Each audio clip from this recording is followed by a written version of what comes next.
வணக்கம் நேயர்களே. தொடுவானம் தொலைக்காட்சியில் மற்றுமொரு காணொளியுடன் தங்களை சந்திப்பதில் மிக்க மகிழ்ச்சி அடைகின்றேன். இப்ப தமிழகத்துல கடந்த ஒரு 2-3 நாளா ஒரு பெரிய சர்ச்சை உருவாயிருக்கு. நான் முந்தா நேத்து ஒரு காணொளி போட்டிருந்தேன். அதுல இபிஎஸ் சந்திக்க மாட்டார் அப்படின்னு சொல்றேன். அது என்னோட அனுமானம். அதுதான் போயிருக்கு. அதற்காக என்னுடைய வருத்தத்தை தெரிவித்துக் கொள்கிறேன். இதுல என்ன சொன்னா எல்லாமே ஸ்பெகுலேஷன், அனுமானங்கள் சரியா. ஏன்னா என்னோட அரசியல் ஒரு ஒரு ஒரு அனுபவத்தின் அரசியல் நான் உற்று நோக்கி பல 10 ஆண்டுகளா பண்ணக்கூடியதா அதன் அடிப்படையில தான் சொன்னேன். இன்னைக்கும் எனக்கு இபிஎஸ் மேல நம்பிக்கை கிடையாது. ஏன் சொன்னா அவர் கெட்டவர் அப்படின்லாம் கிடையாது. இபிஎஸ் என்ன சொன்னா தன்னுடைய பார்வை அவரோடது வேற.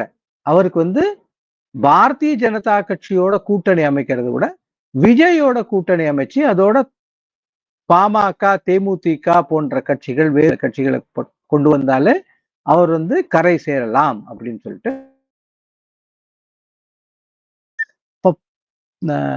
பாஜகவுக்கு 10% ஓட்டு போன தடவை காட்டப்பட்டது. அது முழுக்க அவங்களோட ஓட்டுங்கிறது எனக்கும் நம்பிக்கை கிடையாதுன்னு வச்சுக்கோ. ஸோ அதன் அடிப்படையில தான் அவர் மூவ் பண்றாரு. அவர் ரொம்ப கேர்ஃபுல்லான ஆளு. இன்னைக்கு அங்க இருந்து அமித்ஷா அவர்கள் உங்களுக்கு எக்ஸ் தளத்துல போஸ்ட் பண்ணியிருந்தார், இது போல தமிழகத்தில் ஆட்சி மாறும் அப்படின்னு சொல்லிட்டு. ஆனா இவர் அதெல்லாம் கூட்டணி எல்லாம் ஆச்சு, கூட்டணி எலெக்ஷன் வரும்போது பாத்துக்கலாம் அப்படின்னு சொல்லிட்டு. ஏன்னா இன்னைக்கும் he is keeping his ஆங்கிலத்தில் சொல்றது மாதிரி அது ஒண்ணும் அவருடைய காடை வெளியிலேயே காட்டல, அவர் திறக்கல. அங்க பேசிருக்கலாம். ஏன் சொன்னா அவருக்கு வெளியில இருந்தும் பிரஷர் இருந்தது, கட்சி உள்ள இருந்தும் பிரஷர் இருந்தது. நம்ம போனோம். அதுல உள்ள இருக்கிறவங்களுக்கு என்ன சொன்னா மத்தியில அரசாங்கத்துல இருக்கிறவங்களோட இணக்கமா இருந்து நம்ம பல விஷயங்கள் சாதிச்சுக்கணும். அதுக்குதான் அது பிஜேபியோட சேர்றது பெரிய அட்வான்டேஜ். என்ன சொன்னா நீங்க ஒரு பெரிய காட்ஃபாதர் டெல்லியில இருப்பார், அதனால அவங்களோட இணக்கமா பல காரியங்களை சாதி. அரசியல் ரீதியா பார்த்தோம் சொன்னா விஜயோட போறது அவருக்கு இதா இருக்கும் உங்களுக்கு. அப்கோர்ஸ் இது நாளைக்கு இவங்க பிஜேபியோட போலாம். இப்போதைக்கு இருக்கிற இதுல பார்த்தோம் சொன்னா அவர் பிஜேபியோட போவாருங்கிறது தான் அதிகமான. நான் அவர் இத இன்னும் அறிவிக்காத வரைக்கும் அவர் he is keeping his options open அப்படிங்கறத நான் பாக்குறேன். அதனால என்னோட சந்தேகம் இன்னும் தொடர்றதுன்னு வச்சுங்க. அதனால நான் அதை இது பண்ணல. ஸோ இதுல ஒரு 3-4 விஷயங்களை பார்ப்போம். தமிழக அரசியலோட வரலாற்றுல என்னென்ன மாதிரி ஒரு காலகட்டத்துல நாம இந்த கடந்த ஒரு 11 ஆண்டுகள் 12 ஆண்டுகளா 2011 இருந்து 14 ஆண்டுகள் கூட 5-6 தேர்தல்கள் நடந்தது. இதோட புள்ளி இந்த அரசியல்ல ஏன்னா அரசியல்ல தேர்தல் அரசியல் ரொம்ப முக்கியமானது. தேர்தல் அரசியல் வாக்கு முக்கியமானது. அவங்களோட வாக்கு வங்கி எவ்வளவு பெருசு இருக்கு. முன்னேற்ற கழகமா இருந்தாலும் சரி, அண்ணா திராவிட முன்னேற்ற கழகமா இருந்தாலும் சரி, அதோட அணிகள் சிறு சிறு கட்சிகள் இருக்கிறது. இவங்களுக்கெல்லாம் என்ன இருக்கு அப்படிங்கிறத நாம இது கொஞ்சம் ஒரு நல்ல முறையில இதை பார்ப்போம். இப்ப இருக்கிறது நம்ம ஸ்கிரீன்ல நீங்க பாத்தீங்க சொன்னா இது திராவிட முன்னேற்ற கழகத்தோட ஓட்டு சதவீதங்கள். இது 2011 சட்டமன்ற தேர்தல்ல அவங்களோட ஓட்டு சதவீதம் கிட்டத்தட்ட உங்களுக்கு 22.4 ஆகுது. அப்புறம் 2014 பாராளுமன்ற தேர்தல்ல அது 23.9 ஆகுது. சோ இந்த கிரீன்ல இருக்கிறதெல்லாம் அவங்க கடந்த 5-6 தேர்தல்கள்ல அவங்க வாங்கிய வாக்குகள். கிரீன்ல இருக்கிற பார்ஸ் எல்லாம் இருக்கிற அந்த பில்லர்ஸ் இருக்குல்ல, parse, vertical parse. Munnetra Kazhagam வாங்கிய வாக்குகள், வாக்கு சதவிகிதம், உங்களுக்கு வாங்கிய வாக்கு சதவிகிதம் 2011 22.4 இருந்து 2014 பாராளுமன்ற தேர்தல்ல உங்களுக்கு அது 23.9 ஆகுது. ஸோ 2011 பாத்தீங்க சொன்னா திராவிட முன்னேற்றம் 22 சீட்டு தான் ஜெயிக்கிறது. அப்பதான் விஜயகாந்தோட ஜெயலலிதா அலையன்ஸ் வச்சு she is making a comeback again. அப்புறம் 2011 இருந்து அவங்க 2021 ஆட்சி தான் பேக் டு பேக் கவர்மெண்ட். எம்ஜிஆருக்கு அப்புறம் அவங்க தான் முதல் முறையா பேக் டு பேக் கவர்மெண்ட் கொடுக்குறாங்க. டிஎம்கே இதுவரை கொடுத்தது இல்ல. ஒரே தலைமையின் கீழ் அண்ணாதுரை 67 எலெக்ஷன் ஜெயிச்சாரு, அப்புறம் கலைஞர் 71 எலெக்ஷன் ஜெயிச்சாரு. 2 தலைமை, அது ஒரு பேக் டு பேக் கவர்மெண்ட். ஆனா திமுக ஒரே தலைமையின் கீழ் 2 பேக் டு பேக் கவர்மெண்ட். அந்த 71 67 விட்டுட்டோம் சொன்னா அதுக்கப்புறம் கிடையவே கிடையாது உங்களுக்கு. ஆனால் அதிமுக 2 தலைவர்களுமே, எம்ஜிஆரும் சரி ஜெயலலிதாவும் சரி, இவங்க 2 பேருமே வந்து 2 back to back government. In fact 77 80 84 அது 3 கொடுத்திருக்காரு அவர். அதனால இந்த பேக் டு பேக் கவர்மெண்ட் கிடையாது இவங்களுக்கு. இப்ப இந்த 5 தேர்தல்கள்ல பார்த்தோம் சொன்னா உங்களுக்கு 2011 22 தொகுதி தான் ஜெயிக்கிறாங்க திராவிட முன்னேற்ற கழகம். அவர்களுக்கு வந்து 22.4% வந்து வாக்கு அவங்களுக்கு கிடைக்கிறது. 22.4% வந்து வாக்கு கிடைக்கிறது. இது பார்த்தோம் சொன்னா உங்களுக்கு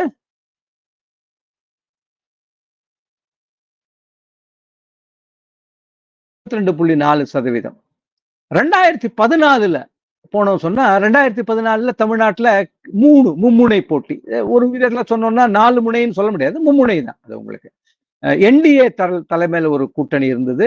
ஜெயலலிதா அவர்கள் தலைமையில ஏடிஎம்கே தனியாவே போட்டி போட்டது. திராவிட முன்னேற்ற கழகத்தோட தலைமையில ஒரு கூட்டணி இருந்தது. கம்யூனிஸ்டுகள் தனியா தான் போட்டாங்க. கம்யூனிஸ்டுகள் தனியா விடப்பட்டாங்க. அவங்க வந்து எல்எஸ்ஏ அப்படின்னு ஒரு கூட்டணி ஃபார்ம் பண்ணாங்க. என்ன 2 கம்யூனிஸ்ட் கட்சி, லெஃப்ட் செகுலர் அலையன்ஸ் அப்படின்னு சொல்லிட்டு. தே கேம் அ கிராப்பர்னு வச்சுங்க. அவங்களுக்கு ஒரு சீட்டு கிடைக்கல, ஓட்டும் இல்லை அவங்களுக்கு.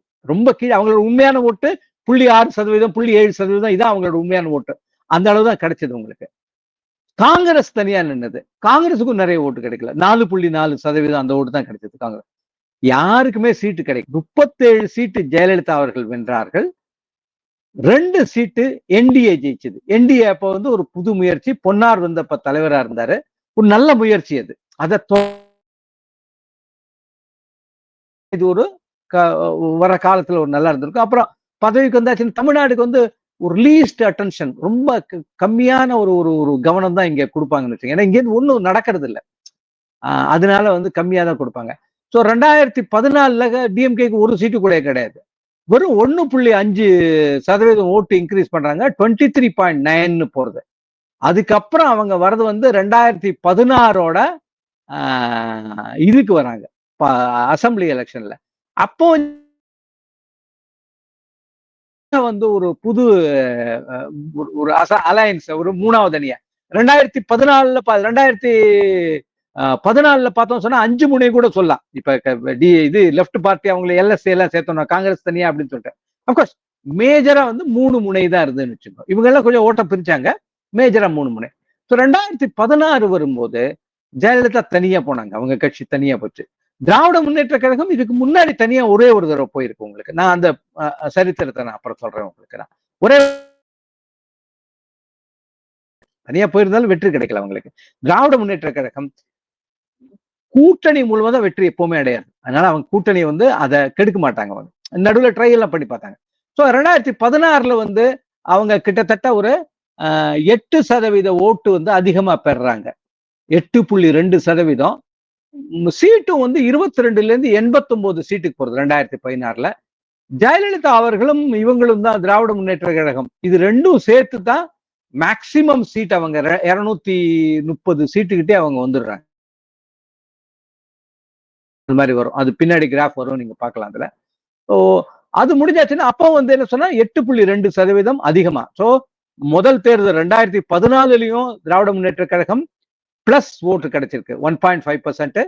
அதுக்கப்புறமும் வந்து உங்களுக்கு பிளஸ் ஓட்டு அவங்களுக்கு கிடைச்சிருக்கு. அதுக்கப்புறம் பாத்தீங்கன்னு சொன்னா 2019 ஒரு வாட்டர் ஷெட் வச்சுங்க. அந்த சமயத்துல மிக அதிகமான ஓட்டு இந்த அலையன்ஸுக்கு இருக்கு. மிக அதிகமான ஓட்டு இந்த அலையன்ஸுக்கு ஒரு ஒரு பாராளுமன்ற தேர்தலில் கன்வின்சிங் வெற்றி. ஆனா வந்து அதுல கூட ஒரு சீட்டு அதிமுக ஜெயிச்சிருது. தேனியில இருந்து ஓபிஎஸோட சன்னு ஜெயிக்கிறார். உங்களுக்கு காங்கிரஸ் தான் தோக்குறது. இவிகேஎஸ் தான் அதுல நின்று தோக்குறாரு. அந்த முறை வந்து அவங்களுக்கு அப்பவும் ஒரு 2.3%, 2.2% அவங்க வந்து அதிகமான ஓட்டு பெறாங்க. அதன் பிறகு வருது 2021 சட்டமன்ற தேர்தல். அந்த முறை வந்து அவங்க கிட்டத்தட்ட 3.2% அதிகமா ஓட்டு பெறாங்க. 3.2% அதிகமா ஓட்டு பெற்று அவங்க கிட்டத்தட்ட 133-134 சீட் வாங்குறாங்க அவங்க நினைக்கிறேன். அதன் பிறகு 2024 அந்த சமயத்துல தான் ஃபர்ஸ்ட் டைமா 10% ஓட்டு சரிவு. அப்புறம் போன வருஷம் நடந்த தேர்தல்ல திராவிட முன்னேற்ற கழகம் இந்த கடந்த 10 ஆண்டுகள்ல ஒரு பெரிய சரிவு, ஓட்டு வங்கியில ஒரு பெரிய சரிவை சந்திக்கிறது. இதை நீங்க மனசுலயே வச்சுங்க. இதை நீங்க மனசுல வச்சுங்க. அடுத்த ஸ்லைடு பார்க்க இது அண்ணா திராவிட முன்னேற்றம். திராவிட முன்னேற்ற கழகம் 40% தனியா வந்து அவங்க 2016 தேர்தல்ல தாண்டி இருக்கு. ஸோ 2011 விஜயகாந்தோட சேர்த்து ஒரு கம்பேக் கொடுக்குறாங்க அவங்க 38.4%. அது பேஸ் உங்களுக்கு. அந்த பேஸ்ல இருந்து 2014 தேர்தல் போது மோடியா லேடியான்னு அந்த கேள்வி கேட்ட அந்த மாதிரி 37 சீட்டு ஜெயிக்கிறாங்க. அன்பிரசிடென்ட் வச்சுங்க. அது மாதிரி ஒரு தனியா நின்று வேற எந்த கூட்டணி கட்சி அதெல்லாம் கிடையாது, தனியா நின்று ஜெயிக்கிறாங்க. அப்ப பிஜேபி தலைமையில ஒரு கூட்டணி, என்டிஏ கூட்டணி தான், அவங்க 2 சீட்டு ஜெயிக்கிறாங்க. அப்ப கிட்டத்தட்ட 6% மேல 6 அவங்க அதிமுக அணிக்கு ஓட்டு அதிகமா இருக்கு. ஆனால் அதன் பிறகு 2016ல அவங்களோட ஓட்டு ரொம்ப ஹை, 44% போயிடுறது. ஸோ அதுல இருந்து ஒரு 3% குறையிறது அவங்களுக்கு 2016ல. அவங்க 41%, 41 புள்ளி வாங்கி ஜெயிச்சா கூட, தனிப்பெரும்பான்மை வந்தா கூட ஓட்டு சதவீதம் குறையிறது அவங்களுக்கு. அதன் பிறகு 2019 அந்த சமயத்துல ஜெயலலிதா அவர்கள் 2014 டிசம்பர்லயே அவங்க காலமாயிடுறாங்க. ஸோ எடப்பாடி தலைமையில தான் சந்திக்கிறது. இதுல வந்து சமயத்துல கிட்டத்தட்ட உங்களுக்கு பாத்தீங்க சொன்னா இது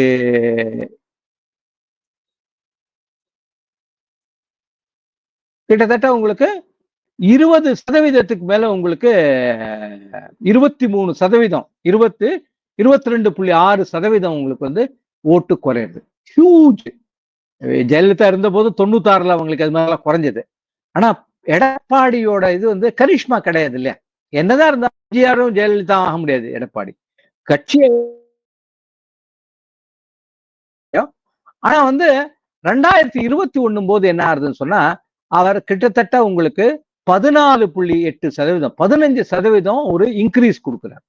அது அந்த கீழே விழுந்தது 22ல கீழே விழுந்ததுல இருந்து ஒரு 15%, ஒரு 7% தான் கம்மி. 2016 ஓட்டுல கம்பேர் பண்ணோம் சொன்னா 7%. ஸோ 15% ஒரு லிப்ட் கொடுத்தது. 33% கொன்றார்.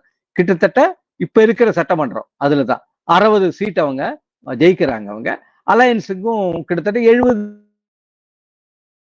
பார்த்தா. இப்ப 2024 இது மறுபடியும் வந்து கிட்டத்தட்ட 12.8%, 13%, 15% 2021 அவர் கீழே விழுந்ததை எடுக்கிறார்.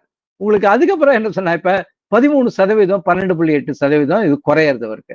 ஸோ அதிமுக ஒரு என்ன சொல்றது, கிராஃப் மேல போயிட்டு கீழே வந்து, மேல போயிட்டு கீழே வந்து அதை பண்ணிட்டு இருக்கு உங்களுக்கு. இவரோட தலைமையில ஒரே ஒரு தடவை தான் இந்த 15% வந்தது 2021.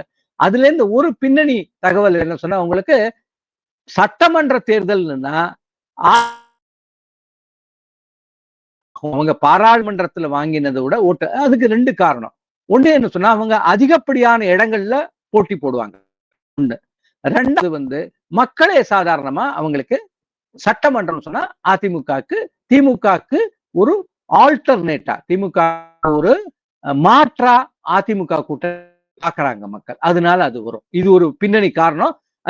அவங்க போன பாராளுமன்ற தேர்தலில் குறைஞ்சது 13% குறைஞ்சு 20% வந்திருக்காங்க அப்படின்னு நினைக்காதீங்க. அவங்க சட்டமன்ற தேர்தலில் அதுவும் கூட்டணி வலுவா இருந்தா இன்னும் வெற்றி இருக்கக்கூடிய ஒரு சூழல். இப்ப அடுத்தது பார்த்தோம் சொன்னா உங்களுக்கு காங்கிரஸோட. ஸோ காங்கிரஸ் என்ன சொன்னா 2011 வந்து உங்களுக்கு கிட்டத்தட்ட உங்களுக்கு 9.3% அவங்களுக்கு ஓட்டு கிடைக்குது. அது வந்து 2014 குறைஞ்சது கிட்டத்தட்ட 4.5% அது குறையிறது. 4.9% குறையிறது. குறைஞ்சு 4.4 ஆகுது. உண்மையிலே காங்கிரஸோட தமிழ்நாட்டுல ஓட்டு அவ்வளவுதான் 4%, அதிகபட்சம் 5%. பிஜேபிக்கும் அதுதான் பண்ணியிருக்காங்க. அதை தக்க வைக்க முடியறதாங்கிறத நம்ம வருங்காலத்துல பார்க்கணும். அதன் பிறகு 2016 பார்த்தோம் சொன்னா காங்கிரஸ் வந்து ஒரு அணியில சேர்றதுனால அவங்களுக்கு ஒரு 4.1% வந்து 2.1% அதிகமா இருந்தது அவங்களுக்கு. அந்த இருந்து 6.5 ஆறுதவங்களுக்கு. 2011 நிலைமைக்கு அவங்க போல 6.5% 2016 வாங்குறாங்க. அதன் பிறகு 2019 10 சீட்டு கட்ட புதுச்சேரி 1-10. தமிழ்நாட்டுல 9 சீட்டு கண்டெஸ்ட் பண்ணி 8 சீட்டு ஜெயிக்கிறாங்க. 12.9%. அதுல வந்து கிட்டத்தட்ட 6.4% அவங்க வந்து அதிகப்படுத்தின ஓட்டு. அதாவது 2014 இருந்து உங்களுக்கு 6.4%. 2016 அசம்பிளி தேர்தல்ல இருந்து பார்த்தோம் சொன்னா 6.4% அதிகமான ஓட்டை கிடைக்கிறது அவங்களுக்கு. அதுலயே பார்த்தோம்னா 2021 சொன்னா அவங்களோட ஓட் ஷேர் வந்து இந்த 12.9 இருந்து வரும் 4.3 ஆயிடுறது. அது என்ன காரணம் சொன்னா கிட்டத்தட்ட 8.5-6% அவங்க வந்து கம்மியா இருந்தது. அது வேற ஒண்ணுமே இல்லை உங்களுக்கு. இது பச்சையில இருந்திருக்கணும், ஆனா ப்ளூல இருக்கு, அது தவறா இருக்கு. 8.6% குறை, ஒண்ணுமே இல்லை. ஏன் சொன்னா இவங்க பாராளுமன்றத்துக்கு 9 தொகுதி கண்டெஸ்ட் பண்ணாங்க சொன்னா 56-54 சட்டமன்றத்துக்கு. ஆனா இவங்களுக்கு அந்த சட்டமன்ற தொகுதி இதுல கொடுக்க மாட்டாங்க சட்டமன்றம் வரும்போது. அதனால கம்மியான தொகுதி போட்டிடுறாங்க இவங்க. அதனாலே அது குறையும் உங்களுக்கு. பிறகு வந்து 2024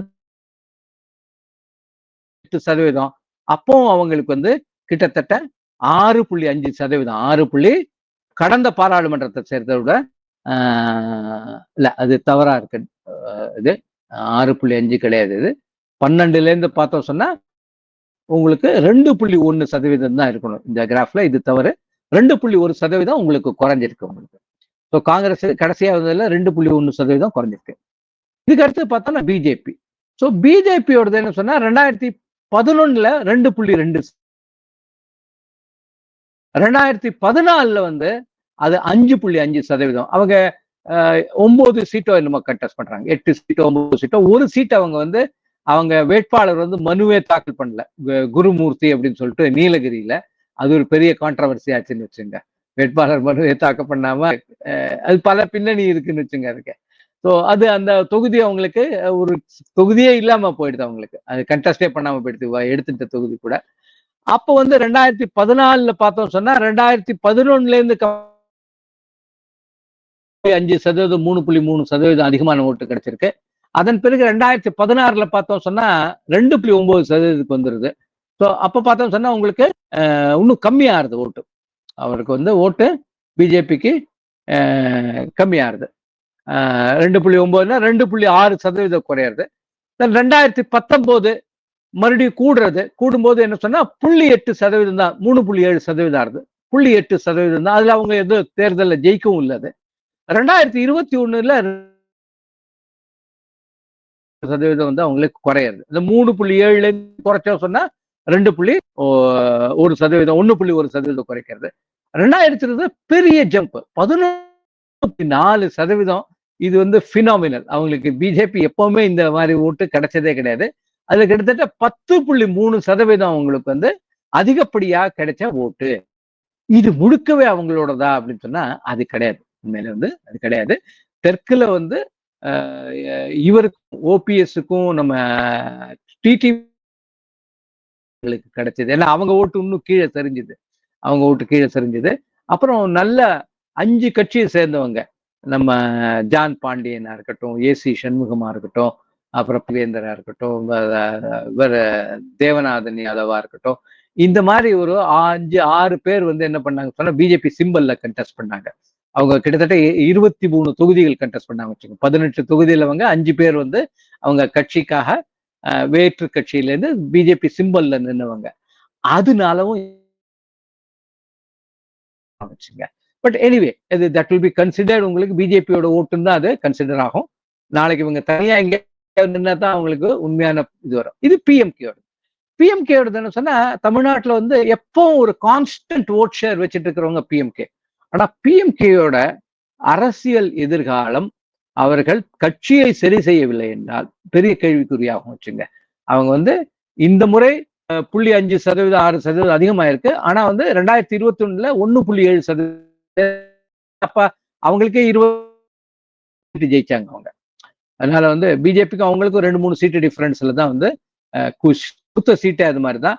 ஸோ பிஎம்கே வந்து ரொம்ப யோஜனை பண்ணும். இல்லைன்னா they will remain an RLD. உங்களுக்கு யூபியில சரண் சிங்கோட கட்சி ஒன்று இருக்கு. அதுவும் வந்து ஒரு பகுதியில மட்டுமே டாமினண்டா இருக்கக்கூடிய, அதாவது மேற்கு உத்தரப்பிரதேசல டாமினண்டா இருக்கக்கூடிய கட்சி. அவங்க ஒரு சமூகத்தை சேர்ந்தவங்க, ஜாட் சமூகத்தை சேர்ந்தவங்க, விவசாயிகள். அதுவும் அதனால பிஎம்கே வந்து ஒரு பேன் தமிழ் பார்ட்டியா மறுபடியும் எஸ்டாப்ளிஷ் பண்ணா அவங்க பல விஷயம் ரீவர்க்.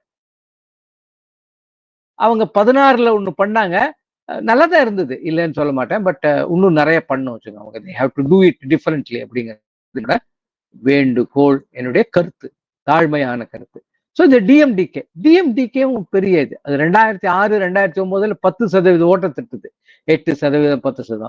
பட் அது அப்புறம் 2011 ஜெயலலிதாவோட சேர்ந்து 29 சீட்டு ஜெயிச்சாங்க, 7.9%, 8% வச்சுங்க. ஆனா அது 2014 பிஜேபி 14 தொகுதி கண்டெஸ்ட் பண்றாங்க. 14 தொகுதி கண்டெஸ்ட் தான் அவங்களுக்கு ஓட்டு கிடைக்கிறது. அந்த ஓட்டுல சீட் எதுவும் கிடைக்கல அவங்களுக்கு. அவங்களோட தவறு கூட. அவங்க வந்து அந்த கோயலிஷன் உருவாகிறதுல வந்து கொஞ்சம் சரியானபடி அவங்க வேலை செய்யல வச்சுங்க. ஸோ அப்போ வந்து 2.7% அவங்களுக்கு குறையிறது. ஸோ 2016 அந்த சமயத்துல அவங்களோட ஓட்டு வந்து ஃபர்தரா இன்னும் ஸ்லைட் ஆகுது. அதன் பிறகு 2019 அதுல 0.2% குறையிறது உங்களுக்கு அது. அதன் பிறகு 2021 சட்டமன்ற தேர்தலில் 8% இன்னும் குறைஞ்சிருது. அதல பாதாளத்துக்கு போயிடுது. அவங்க இருக்கிற ஓட்டுலாம் போய் வெறும் 0.4%, 1/2% வந்து நிற்கிறாங்க. 7.9 இருந்ததுல இருந்து, அதுக்கு முன்னாடி 10 இருந்ததுல. ஒரு பெரிய பின்னடைவு. ஆனா 2024 அண்ணா அலையன்ஸ்ல இருந்து அவங்க 4 சீட்டு இன்னும் கண்டெஸ்ட் பண்றாங்க. அதுல வெரி குட் ஃபைட் வந்து நம்ம இதுல விருதுநகர் தொகுதியில கொடுக்குறாங்க, மாணிக்கம் டாகூரை எதிர்த்து விஜயகாந்த். இதுக்கு நடுவில் துரதிருஷ்டவசமா விஜயகாந்த் தன்னுடைய உடல்நிலை சரியில்லாமல் அவரும் வந்து காலமாயிடுறாரு. விஜயகாந்த் வந்து என்ன சொன்னா, எஸ் மேன் ஃபார் ஆல் சீசன்ஸ்ங்கிற மாதிரி எல்லாரும் அப்புறம் அவரை வந்து புகழ்வாங்க. ஏன்னா வந்து மக்களுக்கு அடிப்படையா வந்தோடனே என்ன கேட்பாரு, ஹாஸ்பிட்டல் சாப்பிட்டியா அப்படின்னு சொல்லி கேட்பார். எல்லாருக்கும் சாப்பாடு போடணும், எல்லாருக்கும். அது மாதிரி ஒரு நல்ல ஒரு குழந்தை குணம் கொண்டவர் வந்துச்சுங்க. அவர் வந்து மிகப்பெரிய மக்களால் நேசிக்கப்பட்ட ஒரு தலைவர். அவர் ஒரு பரிதாபமா வந்து இந்த குறுகிய ஆயுள்ள ஒரு காலமானது ஒரு பெரிய பின்னடைவு அவங்களுக்கு. ஆனா கூட அவங்க கட்சி வந்து சுதாரிச்சுட்டு ஒரு 2.2% அதிகப்படுத்துறாங்க. 2.6% ஓட்டு பெறாங்க. இதுவும் ஒரு வரவேற்கத்தக்க ஒண்ணு. இதுக்கடுத்தமான என்டிகே தான் இன்ட்ரெஸ்டிங் பார்ட்டி. 2016 1.1% அவங்க இன்னிங்ஸ் ஆரம்பிக்கிறாங்க. பேஸ் ஓட்டே அவங்களுக்கு அப்பவே 1.1, மொத்தமுமே வந்து அவங்களோட ஓட்டு அது. அதன் பிறகு 3.9, அது 2.8 வந்து அவங்களுக்கு அதிகமா கிடைச்ச ஓட்டு. அதன் பிறகு 6.6 ஆறுது உங்களுக்கு 2021. அதுல 2.7% வந்து எக்ஸ்ட்ராவா கிடைக்கிறவங்க அதிகமான ஓட்டு பெறாங்க. அப்புறம் 2020% கிட்டத்தட்ட அவங்க வந்து ஒரு 1.6% அதிகமான ஓட்டை பெற்று தொடர்ந்து ஏறுமுகமா இருக்கக்கூடிய ஒரு கட்சி அப்படின்னு சொன்னா இப்போதைக்கு தமிழ்நாட்டுல அதுக்கு இறங்குமுகத்திற்கான நேரம் இப்ப வந்திருக்கு. அவர் சரியாக இதை ஒரு யுக்திகளை கையாண்டு சரி செய்யவில்லை என்றால் அவருடைய கட்சிக்கு இறங்குமுகம். நான் ரொம்ப நாளா சொல்லிட்டு இருக்கேன், அவருக்கு பல பிளஸ் பாயிண்ட் இருக்கு. ஆனா ஒரு இதுன்னு சொன்னா, எனக்கு பண்ணிப்பேன், இங்க இருக்காங்க எங்களுக்கு தமிழ்நாட்டுல 2 பேர் இருக்காங்க, அவங்க பண்ணுவாங்க அப்படின்னு சொல்லிட்டு அவங்க எல்லாம் வச்சு பண்ணா இன்னும் ஊத்தி முடிக்க வச்சுங்க. நீங்க strategist is different, political person. So அது நீங்க வந்து பார்க்கணும். விஜயகாந்த் இது சீமானுக்கு வந்து ஒரு காஷன் நான் கொடுக்குறேன். ஏன்னா ஒரு காஷன் அவர் மேல இருக்கிற ஒரு நன்மதிப்பு காரணமா அவங்க வந்து முன்னேறணும் சொன்னா, இது 2 கம்யூனிஸ்ட் பார்ட்டியோடது. ஸோ அவங்க வந்து 1/2% கட்சின்னு வச்சுங்க, ரெண்டும் 0.6%, 0.7% அதுக்குள்ளதான் இருக்கும். அவங்க எப்ப பேக் தான். ஸோ இந்த கீழ்முகமா இருக்கிறதெல்லாம் அவங்க லூஸ் பண்ணது, ஏறுமுகமா இருக்கிற மேல இருக்குல்ல அவங்க அதிகபட்சம் அவங்க 2.5, 2.4 அந்த இதுல தான் இருப்பாங்க அவங்க. ஆனா அவங்க எங்க வெற்றி பெறாங்களோ அந்த சைட்ல போய் சேர்ந்துப்பாங்க. அப்ப அதனால அவங்களுக்கு வெற்றி கிடைச்சிடும். கடந்த 2 தேர்தல் 2019, 2024 2 பாராளுமன்றத்துல 5 உறுப்பினர்கள் கம்யூனிஸ்டுக்கு இருக்காங்க. அதுல 4 பேர் வந்து தமிழ்நாட்டுல 1/2%, 1% ஓட்ட வச்சு 4 எம்பி கிடைக்கவே கிடைக்காதுன்னு வச்சுங்க. இவங்களோட வந்து அதிர்ஷ்ட விளாம்பழம் கிடைச்ச மாதிரிங்கிற மாதிரி அவங்களுக்கு வந்து அது மாறும். இப்ப அரசியல் சூழல், இப்ப இந்த களம் யதார்த்தங்கள் மாறும்போது கம்யூனிஸ்டுகள் எல்லாம் கைவிடப்படுவார்கள். அவங்களே வெளில போனாலும் போவாங்க வச்சுங்க. இது வந்து விசிகேயோடது. விசிகே அதே போலதான். அவங்க வந்து 1/2% இங்க வந்துடுறாங்க மக்கள் நல கூட்டணி வரும்போது. ஆனா வந்து 2011 1%, அதுக்கப்புறம் 14லயும் 1.5% வைக்கிறாங்க. அது தொடர்றது. ஆனா 2 தேர்தலா வந்து அவங்க 2016ல கீழே போறதவங்களுக்கு கீழே போறாங்க அவங்க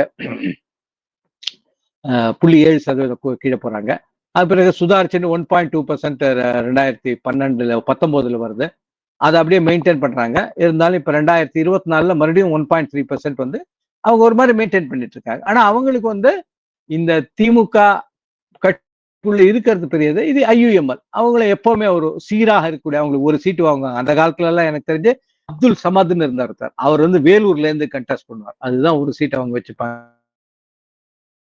அதுல இந்தியன் நேஷனல் லீக்னு ஒண்ணு ஆச்சு உங்களுக்கு. அதுல லத்தீப்னு ஒருத்தர் இருந்தார். அவர் சட்டமன்றத்துக்கு கண்டெஸ்ட் பண்ணுவார். உங்களுக்கு ட்ரிப்ளிகேன்ல இருந்து எல்லாம் பண்ணுவார். அவர் இல்ல 1000 தொகுதியில பண்ணுவார் சமயத்துல. அப்கோர்ஸ் 1000 விளக்குல நிறைய சாதிக் பாட்ஷா தான் பண்ணியிருக்காருன்னு வச்சுங்க. ஸோ IUML ஓடது இதெல்லாம் மார்ஜினல் பார்ட்டிஸ். பட் பிகி பேக் பண்ணி இதெல்லாம் ஒரு பர்செப்ஷன் கொடுக்கறது. டிஎம்கேக்கு வந்து முஸ்லிம்களோட ஓட்டு, கிறிஸ்துவர்களோட ஓட்டு ஒரு என் பிளாக் அப்படியே என் மாசா அவங்களுக்கு போயிடுறது. அதுக்கு என்ன சொன்னா அவங்க வந்து இது மாதிரி 1, 2 அவங்களுக்கு கொடுக்கறது. இப்ப கூட கிறிஸ்துவ அவங்களுக்கு ஒரு சிம்பாலிக் ரெப்ரசன்டேஷன் கொடுக்குறது. இது இண்டிபெண்டன்ஸ். இண்டிபெண்டன்ஸ் பார்த்தீங்கன்னா 4.4% இருந்து இப்போ வந்து 2.7%. இண்டிபெண்டன்ஸ் ஆல்மோஸ்ட் தமிழ்நாட்டில் பெருசா கிடையாது. அப்படி இருந்தும் அவங்களோடது வந்து 2.7% உங்களுக்கு வந்திருக்கு.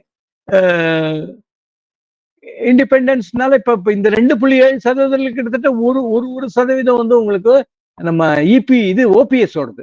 ராமநாதபுரத்தில் அவர் இண்டிபெண்டன்ஸ் கண்டெஸ்ட் பண்ணார். அதனால அப்படி பார்த்தோம் சொன்னா அதை விளக்கிட்டோம் சொன்னா 1.7% தான். ஒரு 1.5% நோட்டா வரும், 1.5% இண்டிபெண்டன்ட் வரும். இண்டிபெண்டன்ட் அதர் பார்ட்டிஸ் இது போட்டீங்கன்னா 3% போடணும்னா 97% வந்து தமிழ்நாட்டில் அந்த 97%ல இருந்து தான் உங்களுக்கு. இது வந்து ஒரு குவிக் கிராபிக்ஸ். இது சிலது உங்களுக்கு தெரியறதா என்ன தெரியல எனக்கு. கொஞ்சம் இதா போட்டிருக்கணும்னா இதுல பாத்தீங்க சொன்னா 75 to 88% வந்து இந்த 5 பார்ட்டிஸ் சேர்ந்து எடுத்துடுறாங்க. 5ல 6 பார்ட்டிஸ் சேர்ந்து எடுக்கிறாங்க. டிஎம்கே, ஏடிஎம்கே, காங்கிரஸ், இந்த 6 பார்ட்டிஸும் சேர்ந்து தமிழ்நாட்டில் கிட்டத்தட்ட 75% இருந்து 88-90% வரைக்கும் அவங்க எடுத்துடுறாங்க. இதுல 2 குரூப்பா, அதாவது 2 குரூப்பா இருப்பாங்க இவங்க. ஒருத்தர் இந்த குரூப்ல இருந்தாங்க, ஒருத்தர் அந்த குரூப்ல இருப்பாங்க. இதுதான் முக்கியமானது. இவங்க 5 பார்ட்டிஸ், பாக்கி இருக்கிற 88%. நான் சொன்னேன் 3% அந்த இண்டிபெண்டன்ஸ் அண்ட் அதர்ஸ் போயிட்டு இருந்து கிட்டத்தட்ட உங்களுக்கு 9% இல்ல 10% தான் மத்த கையில இருக்கிறது. மத்தவங்க கையில இருக்கிறது are you can call it 15%. அதுதான் உங்களுக்கு மத்தவங்க கையில இருக்கிறது. பாக்கி இருக்கிறது 75ல இருந்து 88-80% உங்களுக்கு இவங்க 5-6 பார்ட்டி கையில வந்துடுறது. தமிழ்நாட்டில் இந்த அணிகள் தான் இவங்க தான் வந்து மேஜர் ரோல் பிளே பண்றது. இது பார்த்தோம் சொன்னா மேஜர் பார்ட்டிஸோட seats one by major parties. இந்த 6 பார்ட்டிஸ் வந்து பாத்தீங்க சொன்னா 2011ல 210 சீட்டு, 24 சீட் தான் மத்தவங்க ஜெயிக்கிறாங்க. உங்களுக்கு 210 சீட்டு இவங்க ஜெயிக்கிறாங்க. 2000 சீட்டு இந்த 6 பார்ட்டிக்குள்ள தான் ஜெயிக்கிறாங்க. 2016ல 231, வெறும் 3 சீட்டு தான் மத்தவங்க ஜெயிக்கிறாங்க. இவங்க தான் 231 சீட்டு 34ல 2016ல ஜெயிக்கிறாங்க. அதன் பிறகு பார்த்தோம் சொன்னா 2019ல 33 பாராளுமன்ற தொகுதிகள் இந்த 6 பார்ட்டிக்குள்ள டிவைட் ஆகுது வச்சுங்க. அதுல வெளியில இருக்கிறது தான் விசிகே மற்றவங்க எல்லாம் வந்து அவங்க ஒரு 2 சீட்டு ஆளுக்கு ஜெயிக்கிறாங்க. அது கம்யூனிஸ்ட் 2 சீட்டு ஜெயிக்கிறாங்க. உங்களுக்கு 2-2 4-2 6 சீட், வேற யாரும் கிடையாது. 2-2 4, 4-2 6. அவங்க எல்லாமே 1/2% கட்சி தான் வச்சுங்க. கம்யூனிஸ்ட் 2 பேரும் சேர்ந்து 1%, அதிகம் போனா 1.5% கொடுக்கலாம். விசிகாக்கும் அதே போல 1.5%, 1%. அவங்க தனியா அந்த மக்கள் நல கூட்டணியில என்ன ஓட் வாங்கினாலும் அவங்க தான் கோர் ஸ்ட்ரென்த் அவங்களோட. ஸோ அதன் பிறகு பார்த்தோம் சொன்னா 2021ல பாத்தீங்க சொன்னா 226 சீட் இந்த 6 பார்ட்டிக்குள்ள ஷேர் பண்ணிடுறாங்க. ஆல்மோஸ்ட் 90% ஆஃப் த சீட்ஸ் வந்து இந்த 6 பார்ட்டிஸும் தான் அவங்களுக்குள்ள. அகைன் 2024ல அதே 33 சீட்டு. அந்த 6 சீட்டு அவங்களுக்கு தான். விசிக 2 சீட்டு, கம்யூனிஸ்ட் 4 சீட்டு. ஸோ அது அவங்களோட ஸ்ட்ரென்த் பெரிய கிடையாது. இவங்க எல்லாம் 3%, 5% இருக்கிற பார்ட்டிஸ். தேமுதிகவா இருக்கட்டும், பாஜகவா இருக்கட்டும், 3-5%, சில பேர் 7%, 6% இருக்குது. இதுல ஒரு மாதிரி இந்த என்டேஞ்சர்ட் ஸ்பீஷீஸ்ன்னு சொல்லிட்டு அது மறைஞ்சு போயிடுத்து. ரொம்ப ஒரு பிளாஷ் ஆட் வந்து போனதுன்னு சொன்னா மதிமுக அது உண்மையிலே மறைஞ்சு போயிடுது. அவர் எது கட்சி நடத்துறாருன்னு திமுக இருந்து வெளியில வந்தாருன்னா கட்சியை ரிசரக்ட் பண்றதுக்கு ஒரு வாய்ப்பு இருக்கு. ஏன் சொன்னா தமிழகத்துல நான் வந்து இந்த மாறுகின்ற அரசியல் சூழல் நான் வேற மாதிரி பாக்குறேன். இதை வந்து அப்கோர்ஸ் எல்லா அவங்கவுங்க என்ன வாங்கினாங்க, 0 சீட்டு 9 சீட்டு இது வந்திருக்கு. இது கொஞ்சம் தெரியாது உங்களுக்கு. பெரிய டிவியில பாத்தீங்க சொன்னா இது தெரிய வரும் வச்சுங்க உங்களுக்கு. இதுக்கு அடுத்தது வந்து இது வந்து 2014, 19 அண்ட் 24 சீட்டு அவங்க கட்சிகள் வாங்கினது. அத ஒரு பர்சன்டேஜ் ஆஃப் ஓட். இது கொஞ்சம் பெரிய டெலிவிஷன்ல பாத்தீங்கன்னா தான் தெரியும். தென் அகைன் இது வந்து சீட்ஸ் ஒன் பை பார்ட்டிஸ். 16, 21 என்ன சீட் வாங்கினாங்க கட்சிகள், வேற வேற கட்சிகள். எம்டிஎம்கே எல்லாம் சட்டசபையிலே இல்ல, ரொம்ப எலெக்ஷனா இல்ல வச்சுங்க உங்களுக்கு. என்ன கட்சி நடத்திட்டு இருக்காங்கன்னு தெரியல. விசிகே சம்பவம் அவங்க வந்து மேனேஜ் பண்ணி வாங்கிடுறாங்க வச்சுங்க அவங்க. பாஜக இந்த முறை இருந்தது ரொம்ப நாளைக்கு அப்புறம். அவங்க வந்து 2021 அப்புறம் இப்ப எந்த தேர்தல் அவங்க 2001 அப்புறம் இப்பதான் 21 தான் அவங்க வந்து அதிகமா வந்திருக்கிறது.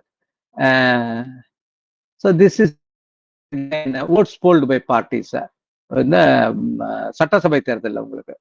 ஸோ சட்டசபைன்னு சொன்னா திமுக 38க்கு மேல போலன்னு வச்சுங்க. அதிமுக 41 வந்திருக்கு, அப்புறம் 33 வந்திருக்கு. போன தடவை வந்து 33 வந்திருக்கு. ஸோ அதிமுகக்கு ஒரு வீழ்ந்த கட்சி அப்படின்னு நான் சொல்ல மாட்டேன். காங்கிரஸ் வந்து 6.5, 4.3, BJP 2.9, 2.6. BJP last time parliament இந்த தடவை ரிஃப்ளெக்ட் ஆகுமா அதை பார்க்கணும் நம்ம. So this is the thing. இந்த எம்என்எம்னு ஒன்று வந்தது. அவர் வந்து அவரே தேடுறாரா, மக்கள் தேடிட்டு இருக்காங்க. அந்த உடஞ்ச டிவி எங்க இருக்கு, அந்த உடஞ்ச டார்ச் லைட் எங்க இருக்குன்னு சொல்லிட்டு மக்கள் தேடிட்டு இருக்காரு. அவர் ஒரு ராஜ்யசபா சீட்டோட டெல்லிக்கு போயிட்டார், பறந்துட்டார்னு வச்சுங்க. நம்மளுடைய கலைஞானியா, அவர் கலைஞானி கமலஹாசன். என்னத்த ஞானமோ இதுல அவருக்கு. இது this is votes and seats won by major parties, ADMK, DMK and Congress. இது அது சீட்ஸோட பர்சன்டேஜ் என்னன்னு சொல்லிட்டு சீட்ஸ் பர்சன்டேஜ் பார்த்தீங்கன்னு சொன்னா இந்த 3 கட்சி டிஎம்கே, ஏடிஎம்கே அண்ட் காங்கிரஸ் இது 3 சேர்ந்தா உங்களுக்கு பர்சன்டேஜ் ஓட்ஸ் கிடைக்கிறது, என்ன பர்சன்டேஜ் சீட்டு கிடைக்கிறது சொல்லிட்டு. ஓட்டு பாத்தீங்கன்னா 79, 80% கிடைச்சிருது. சீட் பர்சன்டேஜ் பாத்தீங்கன்னு சொன்னா 98% ஒரு தடவை, 92% ஒரு தடவை வாங்குறாங்க.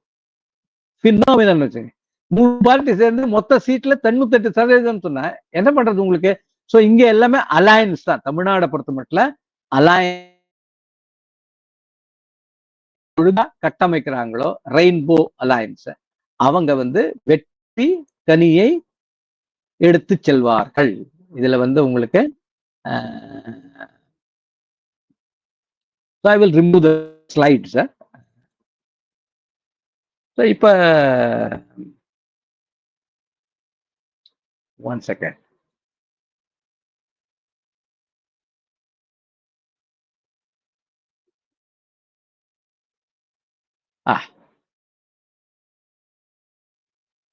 So இது இப்ப எனக்கு இருக்கிற விஷயம் என்ன சொன்னா, தமிழ்நாட்டு என்ன மாதிரி ஆகலாம்? ஒரு 4 சினாரியோ நான் பாக்குறேன். 4 சினாரியோ. ஒண்ணு என்ன சொன்னா, இப்ப இருக்கிற DMK alliance it will continue. ADMK alliance, ADMK, BJP, DMDK, PMK and few more smaller கட்சி.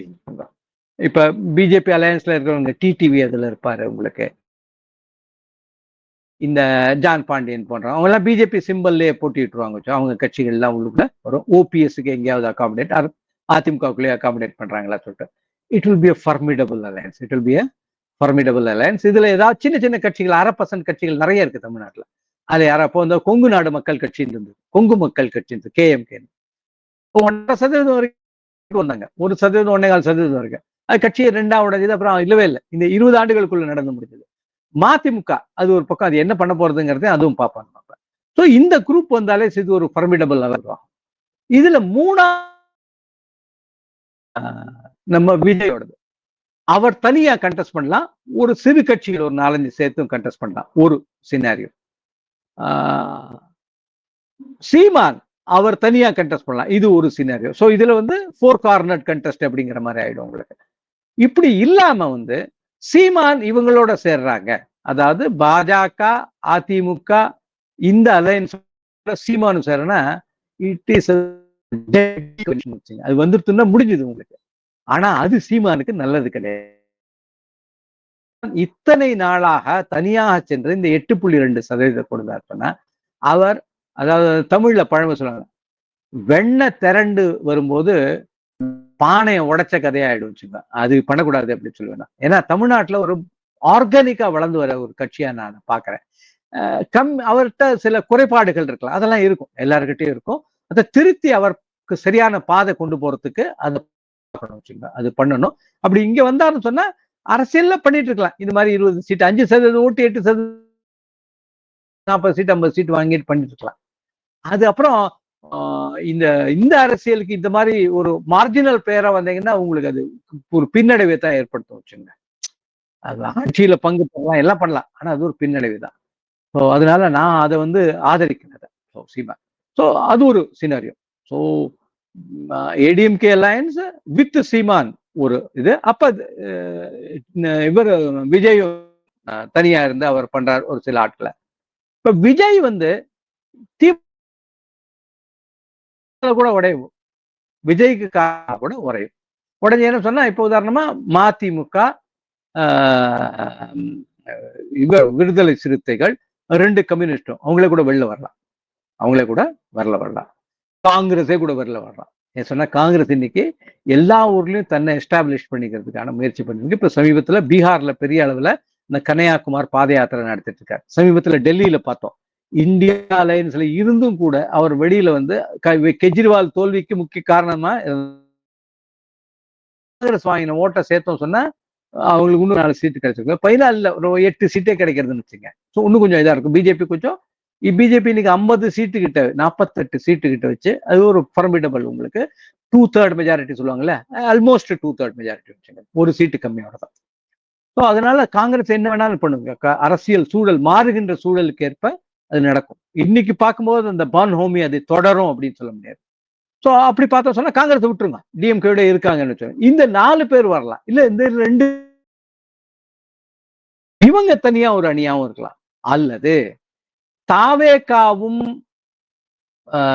நாம் தம் நாத்காவும் ஒன்னா சேர்ந்ததுன்னா it will be formidable alliance. கட்சி இதுக்கு வராங்க அதெல்லாம் வேற விஷயம் வச்சுங்க. அவங்க they will cross 20% vote and they will go up to 26, 28, 27% vote. அது ஒரு பெரிய, தமிழகத்துல பெரிய தாக்கத்தை ஏற்படுத்தும். இது என்ன சொன்னா டிஸ்ரப்ஷன் இருந்தா தான் இதுல வந்து, உதாரணமா நம்ம புராணங்கள் நம்ம படிச்சிருக்கோம், சமுத்திர மந்தன் அப்படின்னு சொல்லிட்டு, அதாவது பார்க்கடலை கடையிறது, கடையும் போது முதல்ல விஷம் தான் வரும். நம்ம ஆட்கள் எவ்வளவு ஒரு அறிவாளியா, அதை யார் சாப்பிடுறதுன்னு சொல்லதான் சிவன் வந்து சாப்பிட்டார், நீலகண்டன் கழுத்துல போய் இதாச்சு. ஆனா வந்து அதுக்கப்புறம் என்னென்னமோ விஷயங்கள் வந்தது. ஏன்னா இன்னைக்கும் உலகத்துல வந்து 4ல கிட்டத்தட்ட ஒரு 3 பகுதிக்கு மேல, 5ல் 4 பகுதின்னு வச்சுங்க, அது மாதிரி இருக்கிறது கடல் தான்.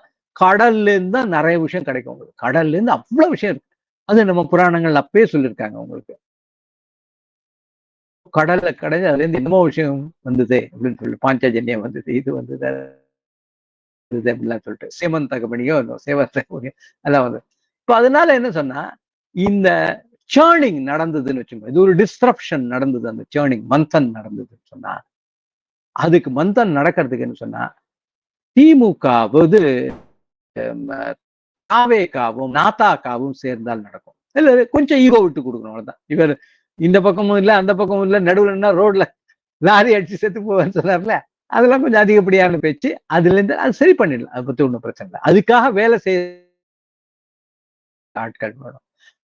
அதை பண்ணினாங்க சொன்னா that will be a formidable. அதுக்கு வந்து இந்த கம்யூனிஸ்ட், இவங்க விசிகா எல்லாமே வருவாங்க.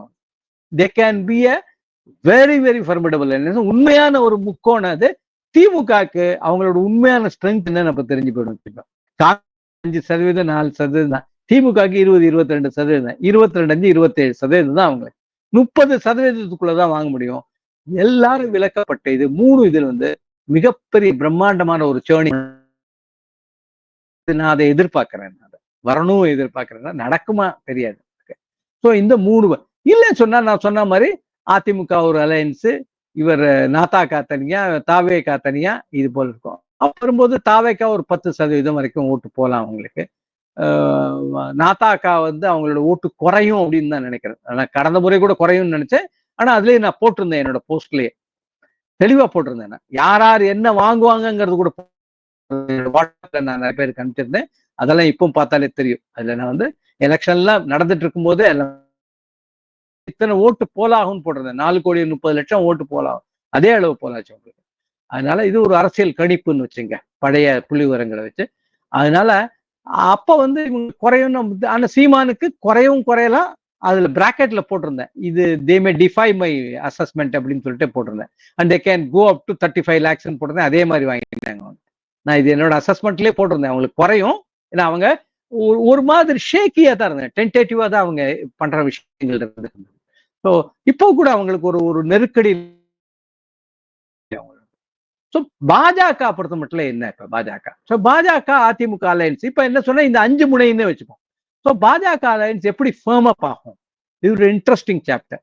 இதை வந்து இன்னைக்கே சொல்லிட்டா நல்லா இருக்குது. பாஜக அலையன்ஸ் எப்படி ஃபேர்ம் அப் ஆகும், இதுல பாஜக உள்ள என்ன மாற்றங்கள் வேண்டியிருக்கும், வெளியில என்ன மாற்றங்கள் வர வேண்டியிருக்கும், இது தமிழ்நாட்டுக்கு எந்த மாதிரி ஒரு நிலைமையை கொண்டு வரும் அப்படிங்கறத வந்து நாம அடுத்த காணொலியில, இது வந்து தமிழ்நாடு பத்திய கவர் ஸ்டோரி, இது அடுத்த காணொலியில நாம வந்து பார்ப்போம். அப்பவே நம்ம தாவேகா பற்றியும் நாதாகா பற்றியும் அந்த காணொலியை நான் வெளியிடுறதுக்கு முயற்சி பண்றேன். நன்றி, வணக்கம்.